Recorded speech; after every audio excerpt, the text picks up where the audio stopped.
Broncos defense higher than the Chargers? That's actually a really good question. And thank you, Mike.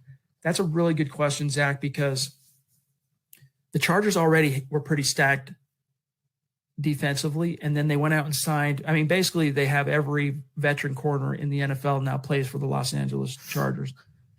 That's hyperbole, but it shows you how they've chosen to invest.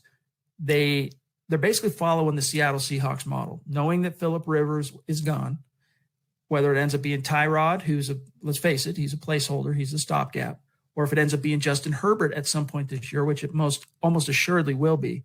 They're going the idea of building the nest in terms of bolstering the defense and allowing Justin, hopefully in that sense, allow the young quarterback and an offense that's going to take some time to kind of get going to have as many additional possessions as possible. So that's a good question. What would your answer be? I'm taking my bias away. I'm still going to say the Broncos. I just think the coaching makes a difference, and I think the offense makes a difference. I think Tyrod Taylor, if he starts, even if he doesn't start, Justin Herbert is going to go through his growing pains, his rookie pains. He's going to put that defense on the field a lot, and that's going to hurt the defense. I like Bosa. I like Derwin James a lot.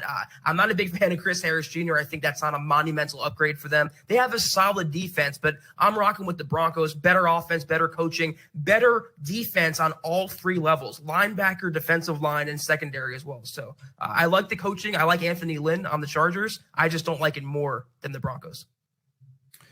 Well said. Well said. I mean, there's something to be said also for the Broncos. They have a lot of new pieces too in terms of the secondary. You still have Justin Simmons. You still have Kareem Jackson as far as the back end, but the cornerback rotation for the most part, at least at the top of the depth chart, is going to be completely different than the one last year. So in that sense, it's hard to kind of know what to expect for sure. Meanwhile, you've got Jarrell Casey basically taking over Derek Wolfe's role.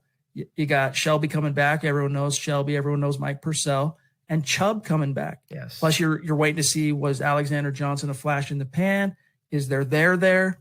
So for the Broncos, I think it's fair to say right now on paper, the Chargers are a more stacked defense. But the Broncos, I would say, have the potential to not only match them, but surpass them if all the ducks fall in a row the way they need to in terms of Callahan coming back and Chubb.